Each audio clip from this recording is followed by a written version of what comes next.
যেটো কথা তুমি কৈছা হেটো একদম উইক মানুহৰ ডিসিশন হয় লাইফত কোনোবা মানুহ নোহোৱা হলে মানুহ এজন কেনেকে জিয়াই থাকে হেটো হয়তো হেৰুৱা মানুহজনেহে বুজি পাব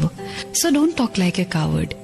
আজি যদি কোনোবাই তোমাক ভাল পোৱা নাই বা তোমাক এৰি দিছে you don't have to die for someone or you don't have to cry for someone বেয়া লাগিব but to sit back and hurt yourself that is not acceptable right তোমাৰ লাইফটো অকল তোমাৰ নহয় তোমাৰ ফ্যামিলি তোমাৰ ফ্ৰেন্ডছৰো হয় আৰু যাক তুমি ভাল পাইছা not necessary যে তেওঁ তোমাক ভাল পাবই লাগিব by force তুমি কাকো ভাল পাব নোৱাৰা